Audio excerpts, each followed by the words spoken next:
Olá pessoal do canal, tudo bem com vocês? Hoje eu queria trazer para vocês uma resposta a uma pergunta das mais repetidas que eu recebo no canal, quase que diariamente e às vezes várias vezes no dia, que é essa pergunta: Tarcísio, quantas placas fotovoltaicas eu preciso colocar na minha casa para poder suprir minha necessidade? Pessoal, cada sistema tem um consumo e uma demanda diferente. Eu não conseguiria responder todas as perguntas dos nossos amigos inscritos com todas as suas demandas diferentes. Conseguiria responder uma ou outra questão pontual. Pensando nisso, eu quero trazer esse vídeo com uma explicação e um cálculo correto para você saber exatamente quantas placas você precisa, só que tem uma observação que eles não te contam. Esse cálculo a gente vai iniciar e vai obter um valor global que seria feito para um tipo de sistema. E nós precisamos colocar algumas pontuações para os amigos que utilizam o sistema off-grid, porque há muita confusão. Cálculos de placas feitas como se fosse usar no sistema on-grid e na prática, no dia a dia, para a nossa demanda no off-grid é um pouquinho diferente. Então, cabe essa ressalva. Vamos fazer cálculos de forma técnica, mas vamos colocar a nossa observação do sistema off-grid, que muda de uma forma significativa. E isso é muito importante para os usuários do nosso canal que, adeptos do sistema off-grid, querem saber uma coisa mais específica para as nossas necessidades. Então, vamos acompanhar algumas informações importantes sobre esse cálculo, certo? Vamos lá, pessoal. Agora começou a ficar sério, mas antes disso, queria pedir aquele like, tá com like com força aí para ajudar o canal. Se inscreve quem não é inscrito, ativa o sininho das notificações e vamos acompanhar aí mais essa aula gratuita com o melhor objetivo aqui, o melhor intuito, que é para ajudar vocês a fazer a escolha correta e o cálculo correto. A primeira coisa, pessoal, que a gente precisa para começar esse cálculo é pegar nossa continha de luz e verificar aquele consumo do ano todo, os 12 meses. Pegue esse consumo total, divida por 12 e você vai ter o consumo mensal. Vai ter uma média do seu consumo mensal durante esses 12 meses. Aí eu já começo dando a primeira dica. Quando a gente vai fazer um cálculo para o off-grid, eu já não trabalho com essa média anual. Por que, Tarcísio, você não trabalha? Presta atenção, pessoal. Aqui, ó, eu vou pegar os 12 meses, vou dividir por 12, vou obter uma média mensal. Certo? E no off-grid, por que a diferença? Veja, no meu sistema off-grid, eu vou precisar sempre do máximo. Se eu tive um mês no ano que eu consumi 190 kW e eu tive outro mês que eu consumi 250 kW mês, eu sempre vou calcular o meu pelo máximo. É difícil você calcular pelo mínimo e depois ficar precisando desse excedente. Então, entendo que nossa média para o off-grid, a gente tem que ter a capacidade no off-grid de sempre produzir a capacidade máxima desses períodos de 12 meses. O maior mês que a gente consumiu deve ser a nossa capacidade máxima. E não trabalhar aí numa média que pode mascarar um consumo. A gente às vezes tem um mês que é atípico, lá embaixo, vai jogar essa média aí dos 12 meses lá para baixo e quando a gente precisar desse maior consumo, a gente vai estar com uma média menor e talvez não atenda a nossa necessidade. Esse é só o primeiro ponto, pessoal. Superada essa questão, vamos lá. Vamos tirar aqui a média. eu coloquei 250 kW mês. Esse exemplo aqui vai ser em cima de um consumo mensal de 250 kilowatts. Vamos lá. O que é que a gente precisa fazer? A gente precisa dividir esses 250 kilowatts pelo período de 30 dias, que seria aí, arredondando, um mês. Nesse caso aqui, nós obtemos o valor de 8,33 kWh. Eu poderia ter colocado aqui 8.330 watts, ou, resumir aqui, botei 8,33 kWh, que dá a mesma coisa. Tarcísio, sim, o que é essas horas de sol? Pessoal, não posso pegar esse consumo aqui de 8,33 kWh e dividir por 24 horas. Por quê? Você tem produção fotovoltaica à noite? Não tem. Ah, Tarcísio, mas aqui na minha região é muito claro e eu tenho aí 10, 11, 8 horas. Pessoal, na matemática a gente vai trabalhar com a média.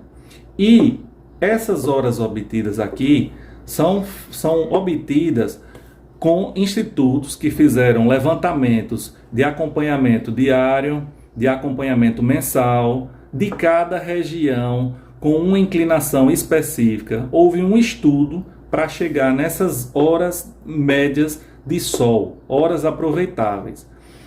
Onde é que eu obtenho essas horas de sol por região, Tarcísio? Você tem inúmeros sites, basta dar um Google, colocar horas de sol para a região tal. Você vai ter sites que você vai poder abrir o Google Maps, buscar a sua região, com base nisso, pegar a latitude da sua localização e a longitude, preencher nesse site e ele vai lhe dar o valor exato da sua região. Como vai também ter tabela já com a média anual dessas horas de sol. Porque também temos que ver o seguinte, pessoal. Cada mês do ano tem uma produção específica. No inverno vai ter muito menos produção do que no verão e aí vai. Então, no Nordeste tem a média de janeiro, fevereiro, março, abril, cada um com sua produção diferente. Mas o que é que a gente vai adotar? Nós vamos obter a média anual. Aqui eu só anotei da tabela, depois eu vou disponibilizar essa tabela aí no vídeo para vocês também ter acesso fácil. Já resumidinho aqui para vocês, para não ir procurar latitude e longitude, a média da região. Quem quiser um cálculo mais científico e específico, aí aconselho a entrar no Google Maps, pegar longitude e latitude, colocar aí nos sites que são credenciados para lhe dar exatamente as horas de sol naquele ponto específico. Mas vamos voltar aqui. Nossa região aqui, Nordeste, então nós temos que nossas horas de sol aqui no Nordeste tem até uma média de uma das maiores, 5,34 horas de sol em um dia. Então o que é que a gente vai fazer? Nós pegamos aí esses 8,33 kW por dia, obtido aqui da divisão do período mensal, da produção mensal, 250 kW do consumo por 30 dias. E agora vamos dividir essa média de quilowatt-dias pelas horas de sol, que são 5,34 aqui no Nordeste. O resultado dessa equação matemática, pessoal, me deu 1.559 watts em placas. Já acabou por aqui, Tarcísio? Não. Por quê, pessoal? Vocês sabem que numa produção fotovoltaica a gente tem perdas durante o dia. Sombras, etc., cabos, montagem, tudo isso fica variando entre 16% a 30%. Então vamos calcular logo pelo pior. Se pode chegar a perda a 30%, vamos calcular logo uma perda que nos garanta depois que a gente não vai ter outra surpresa. Então a gente já calculou aqui, com mais 30% de perdas, nós precisaríamos de 2.026 watts em placas para poder produzir o equivalente a 250 kilowatts em 30 dias. Esse é o cálculo exato de consumo de quem consome 250 kW mês, precisa de 2.026 watts em placas. Certo, Tarcísio? quais placas eu utilizaria? Pessoal, aí é questão de associação de placas. Hoje tem placa de 440, 335, até acho que de 500 já está chegando, né? 450 e vários. Aí é o cálculo é bem simples. Você vai pegar essa quantidade de watts, 2026 watts, vai dividir pelo valor comercial das placas e vai obter a quantidade de placas. Só para você ver aqui um exemplo simples. Se eu pegar aqui, 5 plaquinhas de 400, eu já vou ter aqui, em média, próximo ao valor de nossas placas. Vai dar 2.000 watts.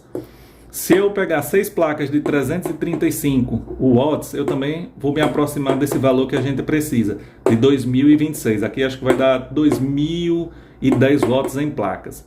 Ainda tem uma questãozinha técnica aqui. Tarcísio, pronto, 5 placas de 400. Numa associação em série e paralelo, essa primeira aqui estaria meio que prejudicada, porque eu conseguiria fazer 2 pares de 2 placas e uma ficaria sobrando. Isso na associação em série e paralelo. Já na questão com 6 plaquinhas, era muito mais fácil para mim montar 3 em paralelo, em série com mais 3 em paralelo. Ficaria mais fácil essa associação.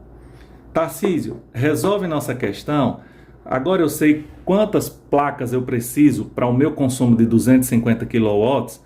Inicialmente está respondido. Para quem consome 250 kW por mês, vai precisar no mínimo aí de 2026 watts em placas. E aí ele vai só fazer essa associação para obter a quantidade de placas para chegar nesse valor. Porém, qual é a questão chave que eu queria deixar uma observação aqui com vocês? Esse cálculo, pessoal, que é apresentado por muitos técnicos, esse é um cálculo do on-grid, pessoal. Veja bem, se eu produzir durante 5,34 horas esse valor total aqui, eu vou ter uma parte do consumo. O que eu não consumir, eu vou injetar na rede. Mas eu vou estar produzindo todos esses watts dentro dessas horas. Ou seja, eu não vou ter perda. O que eu consumir interno na casa já desconta do que vai sobrar para injetar na rede. Mas no off-grid não é assim. Esse cálculo nos diz a quantidade de placas, mas não resolve nossa questão no off-grid. E é essa questão que eu quero e vou trazer aqui para vocês como a gente trabalha aqui para solucionar essa questão para o pessoal do off-grid. Então agora para o próximo quadro, para a gente trazer a solução do off-grid. Vamos lá, pessoal.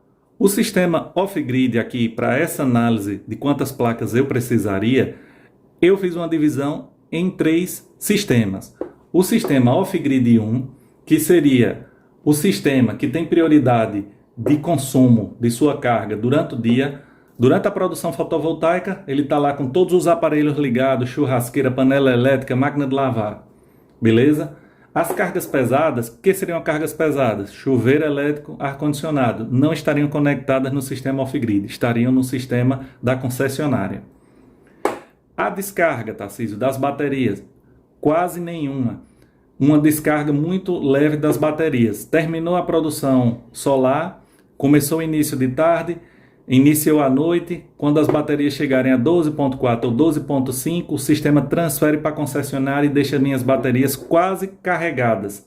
E aí, em caso de falta de energia, eu tenho uma carga nessas baterias para suprir a falta de energia da concessionária à noite. E aí, nesse dia que faltou energia, minhas baterias estão com carga quase plena para manter minha casa aí à noite e sim, nesse dia, fazer uma descarga profunda. E no sistema 1, sabemos exatamente quantos kWh é o consumo de nossa residência sem as cargas pesadas, que é o micro-ondas, sem panela elétrica, só o normal, uma geladeira, uma TV, as lâmpadas, um ventilador, que seria aí a média por hora de quilowatts que a gente vai precisar para calcular a nossa quantidade de placas. Esse seria o sistema 1. No sistema 2 e 3, eu só vou mostrar para vocês, mas não vou nem entrar no cálculo desses 2 sistemas, porque o vídeo vai ficar muito longo e não teria como em um vídeo só. O sistema 2 é aquele sistema que a pessoa quer usar 24 horas na bateria, usar o dia todo e ainda à noite, deixar a noite toda na bateria, e no outro dia fazer a recarga e o uso dessas baterias, o que demanda aqui um banco de baterias gigantesco. E aí tem que calcular se esse sistema vai gerar lucro ou prejuízo. Aí é para um segundo vídeo. E no off-grid 3 é aquela pessoa que não quer usar 24 horas, mas ela precisa, porque ela mora num sítio, numa roça, e aí ela não tem a concessionária para suprir a noite e vai ter um uso bastante econômico durante a noite. Vai ligar só algumas lâmpadas, um TV, um receptor e manter uma geladeira pequena ligada. Também seria o alvo de outro vídeo. Então vamos agora adaptar a realidade ao nosso caso 1 do off-grid. Bom, pessoal, temos aqui o caso 1 do off-grid com consumo médio que o próprio consumidor aí verificou, sua residência, que seu consumo médio 300 watts por hora. Ali sua geladeira, seu ventilador, suas lâmpadas, seu receptor, não passou de 300 watts hora. Porém, ele tem em sua residência ali seu micro-ondas, que tem uma carga de 1.300, uma potência de 1.300 watts. Tem um fogão de indução que também chega aí aos 1.300 watts. Tem aí sua máquina de lavar que chega aos 900 watts. Um ferro de passar entre 1.000 e 1.100 watts. E essas cargas são as usadas esporadicamente durante o dia, durante a produção. O que é que ele vai fazer? Ele vai calcular suas placas, no mínimo, o valor do maior consumo que ele tem na casa. Por que isso, Tarcísio? Ele não vai ter um banco de baterias, pessoal? Nós não vamos entrar aqui no cálculo das baterias, da descarga em C20, só estamos falando do cálculo de placas. No mínimo, ele precisa, se ele for usar no modo 1, como a gente falou, um consumo por hora baixo, com algumas cargas altas durante o dia, no mínimo ele vai precisar da quantidade de placas que garanta esse pico de consumo das cargas pesadas durante esse momento, com um acréscimo de 30%, que seria as perdas calculadas, perdas máximas de produção dessa placa. Seria, nesse caso, o meu consumo máximo, um micro-ondas e um fogão de indução, 1.300 watts.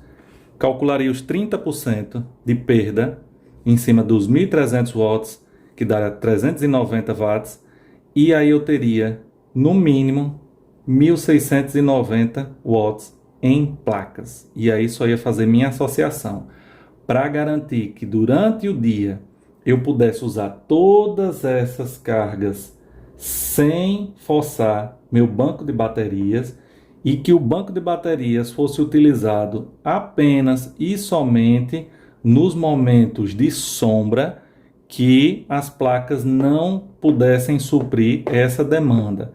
E assim que a sombra cessasse, essa carga seria suficiente para promover a rápida recarga desse banco de baterias e continuar suprindo essa carga imediata de todos esses aparelhos, que no sistema 1, onde a gente busca a eficiência, a duração das baterias e utilização de todos os aparelhos no momento da produção, que seria durante o dia, para justamente não ter prejuízo no sistema off-grid, o nosso cálculo que está dando certo é esse. Nós utilizaríamos a quantidade de placas baseado no maior consumo instantâneo, que seria do nosso eletrodoméstico maior, com um acréscimo de 30% para as perdas. Isso garantiria que as baterias não sofreriam descarga profunda no momento de sombra durante muito tempo. Ela não ficasse com uma descarga excessiva que provocasse uma sulfatação antecipada de suas placas, porque quando a gente tem uma produção muito baixa e uma retirada de corrente muito alta do nosso banco de baterias, sem essa recarga imediata, a gente tem uma aceleração do processo de sulfatação. Não é o objetivo dessa aula, mas só para mostrar algumas nuances que nos faz escolher essa quantidade de placa para o sistema 1 do off-grid. No sistema on-grid é muito fácil calcular. Já teríamos o valor de nossas placas ali. Na primeira parte da aula, obtivemos o valor exato das placas em um sistema on-grid. No off-grid, tem que analisar vários fatores. Nível de descarga das baterias, nível de cargas ligadas ao seu sistema. E aí a gente vai falando isso nas próximas aulas, nos próximos vídeos. Valeu, pessoal!